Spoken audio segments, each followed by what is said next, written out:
Can you remember the last time you walked into a library and picked out a book? Was it sometime recent, or has it been a while? With the uprising of ebooks, many people don't need to walk into a library at all to access millions of books. Libraries can now loan out ebooks to consumers without them ever having to step foot into the building. As convenient as this is, it comes at a high price. In the recent years, ebooks have risen in popularity due to an increase in e-reader usage and the easy accessibility that comes with them. With companies like Libby and Hoopla gaining popularity, accessing ebooks for free has become an easy way for consumers to read. To do this, libraries need to acquire the ebooks. The process isn't as straightforward as it is with print books. Libraries have to go through a lengthy and expensive process to loan out ebooks. I'm an avid reader and have spent hundreds of dollars on books, whether new or thrifted. After getting an e-reader, I started renting out books from the library, and it has shifted the way that I read. I've done thorough research on how libraries obtain ebooks and what this process looks like. Today I will talk about the different ways libraries can acquire ebooks, the cost of that, and how this affects libraries and consumers.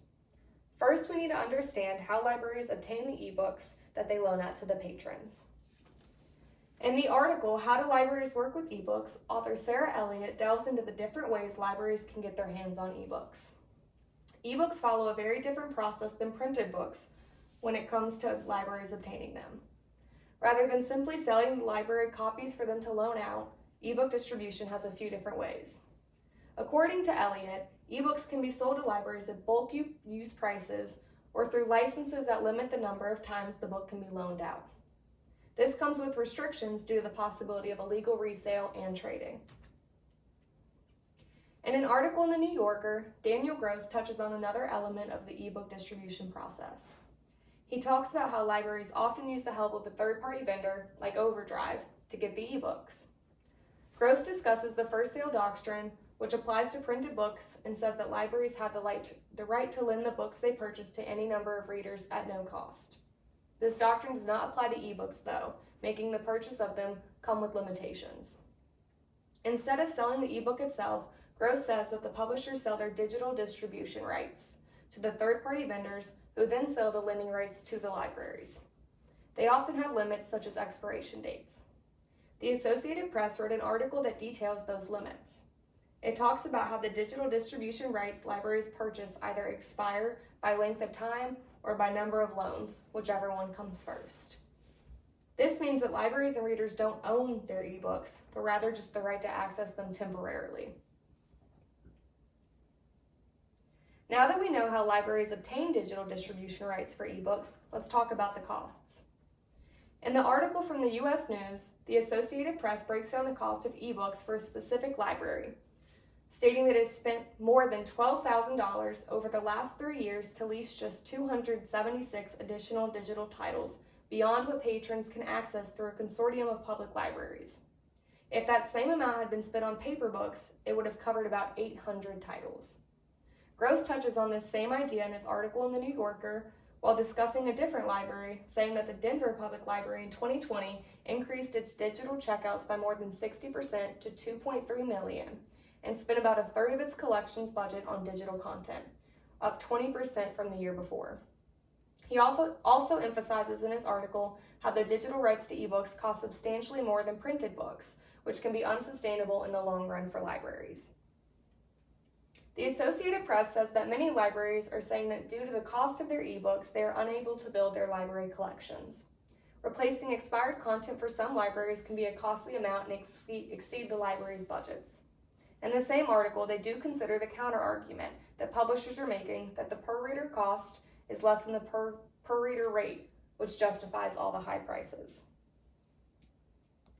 Now that we know how expensive ebooks are to obtain, let's talk about how this affects libraries and its consumers. In binding books, the ebook business, an article in The Economist says its customers don't really own the ebook, rather they are licensed to the purchaser. This is a common theme with the ebooks. They are owned by libraries or consumers. A lot of this is due to the risks with illegally copying and distributing the books. In the article written by the Associated Press, they talk about the different ways libraries are trying to fight back against the current ebook distribution system. They say that lawmakers in states including Connecticut, Massachusetts, Illinois, Hawaii, and New Hampshire have proposed bills aimed at closing the affordability gap, and publishers are strongly going against this.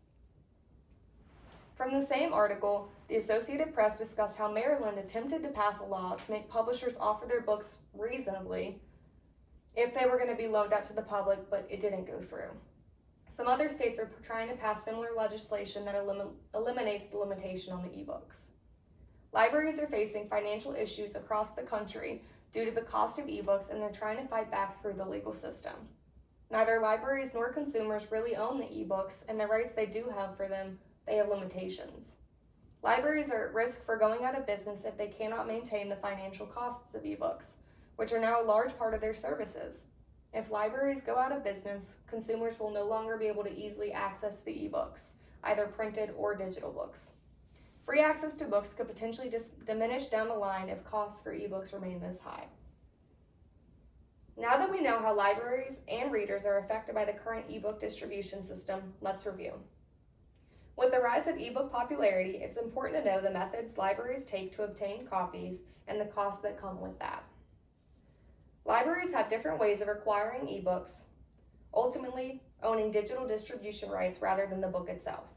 The cost of ebook distribution rights are expensive and unsustainable for many libraries, but the publishing companies are benefiting greatly.